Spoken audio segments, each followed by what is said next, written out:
What if I told you that the silence you heard on Hamilton's radio during the Monaco GP was no accident? What if that moment was only the tip of the iceberg of a much larger problem within Ferrari? The 2025 Monaco Grand Prix left one of the most disturbing scenes of the year, not for an accident, not by a controversial maneuver, but by the weight of a silence.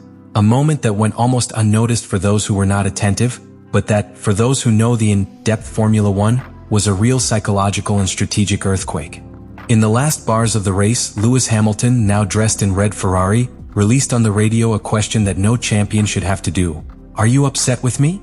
The question was not rhetorical. It was a veiled plea, a desperate search for connection, an early alert that something inside that car is not functioning as it should. But the answer did not arrive, at least not immediately. What followed was a silence that, although technically justifiable, was emotionally devastating.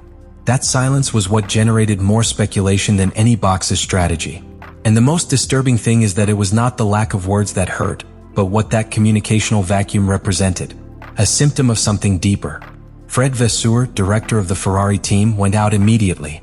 According to its explanation, there is an internal standard that prevents engineers from talking to the pilot between curves 1 and 3 of the Monaco circuit. The reason, he said, is to avoid distractions in a highly technical section of the layout. We are not asleep or drinking a beer on the wall. We only follow the agreed protocol, he insisted. It is an explanation that has logic, on paper. But the context is key. Because when that silence happens just after Hamilton is vulnerable to the air, asking if his team is upset with him, the technical argument falls apart under the weight of emotional interpretation. Here we are not talking only about a logistic misunderstanding. We are talking about the relationship between a pilot who has won 7 world championships and a team that has been trying to return to the top more than a decade. That relationship should be armored, should be tested. But what we saw was the opposite, a subtle but evident fracture, which was heard stronger than any engine. This apparently lower moment becomes the starting point to understand how the dynamics between pilot and engineer can define not only a career, but an entire season. Because in a team like Ferrari, where media pressure, historical expectations, and structural impatience are current currency, a detail like this can become an avalanche. Hamilton is not a rookie looking for statement. It is a legend looking for validation in a new environment. And if the first thing you receive is silence, the way to the technical and emotional symbiosis that a champion needs becomes much more steep. Can Ferrari allow that disconnection in a year where every 10th account? And can Hamilton survive emotionally in a structure that seems not yet understood? The bomb was not what was said on the radio. It was what was not said. And that, in Formula One, can change everything. This silence that rumbled on the radios of Monaco was not an isolated fact or a punctual slip. Quite the contrary, it is part of a pattern that has been brewing from the first moment that Lewis Hamilton crossed the doors of Maranello. Since his signing was announced by Ferrari, there was talk of a new beginning, a synergy between experience and tradition, of a last great chapter in the race of 7 times champion. But reality has been much more complex. And like any deep disconnection, it does not begin on the surface of the careers, but in the details of the day-to-day, in the technical meetings, in the awkward silences, in the poorly executed strategies, in the messages that are not understood even if they are clearly spoken. Already in the Miami Grand Prix, weeks before what happened in Monaco, signs of a forced relationship were glimpsed. After a career full of questionable strategic decisions, Hamilton did not hide his frustration. But the most revealing was what he told later. The pilot himself confessed that he had to talk personally with Fred Vasseur. Not to ask for explanations, but to calm him down. I put my hand on the shoulder and said, "Uncle, calm down. Don't be so sensitive," he said. This little gesture, which for many might seem anecdotal, speaks of an investment of disconcerting roles. A pilot that assumes the role of conciliator, of emotional mediator, within a structure that should sustain it, not vice versa. If Hamilton has to manage not only its track performance, but also the emotional stability of the directive dome, we are facing a systemic problem. Disconnection is not limited to the emotional plane. It also manifests itself in the operational, technical. Throughout Monaco's career, Hamilton asked critical questions about his rhythm, about the gaps with his rivals, about the ideal moment for strategy. Questions that not only deserve a clear answer, but are vital for performance on a track as demanding as Monegasque. And what he received were incomplete, evasive, or directly useless responses.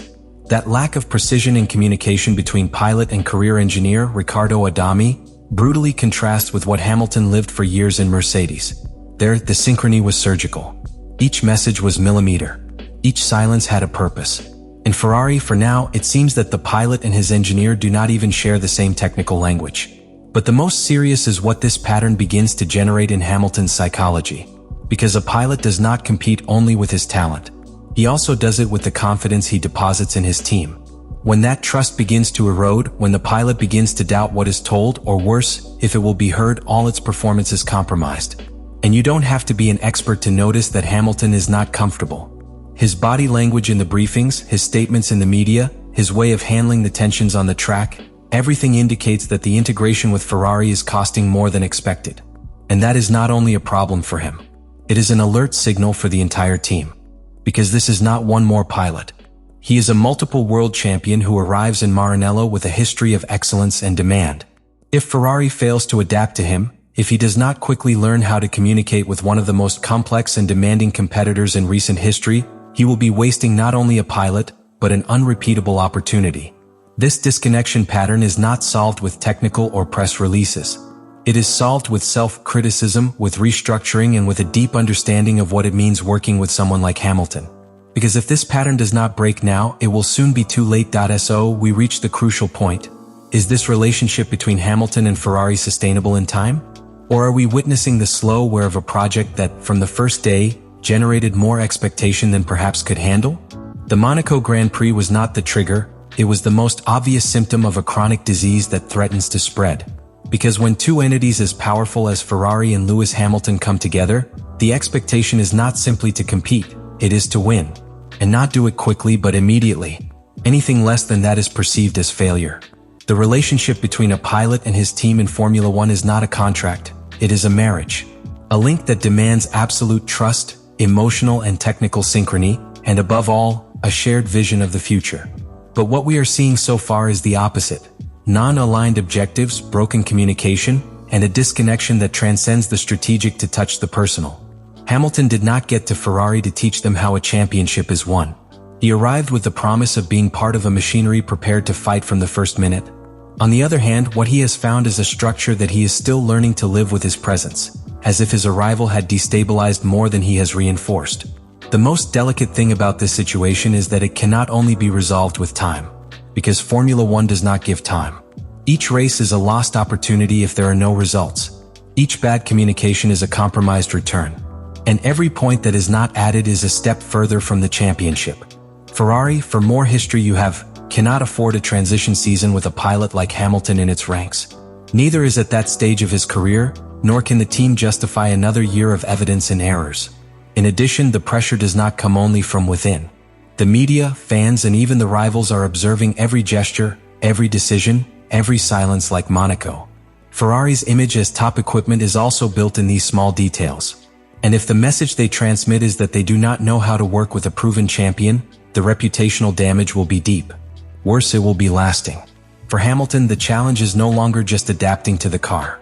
It is emotionally surviving an environment that does not end up understanding it. It is to rebuild your trust while fighting for results, managing the internal policy of a complex team, and at the same time maintain the level of competitiveness that is expected of it. And this, in the long term, can wear more than any poorly taken curve or failed strategy. So the inevitable question is this: are we facing a marriage with expiration date? If Ferrari does not act quickly, if he does not redefine his protocols, if he does not adapt his structure to enhance Hamilton instead of limiting him, the answer could be yes. Because neither Lewis's talent nor Ferrari's story is enough for themselves. What they need is a functional, honest, and deeply integrated alliance. If that does not happen soon, the promise of glory will become a more disappointment for the book of unfinished stories of the Scuderia. And that, at this stage of Formula One, is no longer a viable option. What happened in Monaco cannot be analyzed as a simple more incident in the long calendar of Formula One. It is not just a radial anecdote or a misunderstanding technical. It is, in reality, a high-intensity alert signal on a relationship that should be the most solid and ambitious of the paddock in 2025, but shows worrying signs of structural fragility.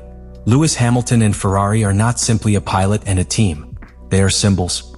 They are institutions within this sport. And the union of both had to represent the cusp of performance, experience, prestige, and history of the category.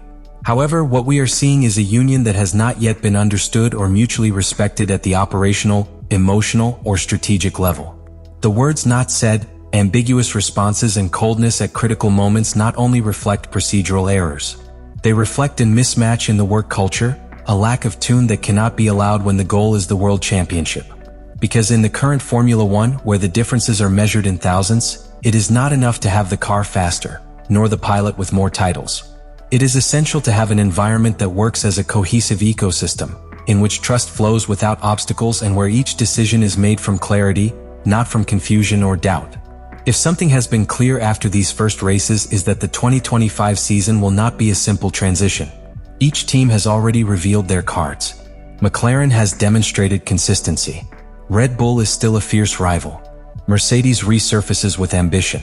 And in the midst of all this, Ferrari cannot afford to operate halfway, to build relationships at medium gas, or to improvise dynamics with someone like Hamilton, who demands excellence at each level of the structure.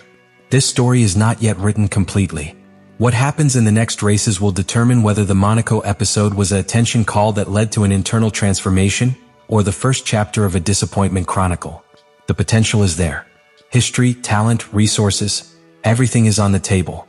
But if they fail to solve the root of their disconnections, no matter how many tenths find on the track, the true loss will be measured emotionally, in the intangible, in what is not seen in the data but that defines championships. Because in the end, Formula One is not just a sport of fast cars. And if Ferrari wants to be champion again, he has to learn to listen to before, to connect rather than execute.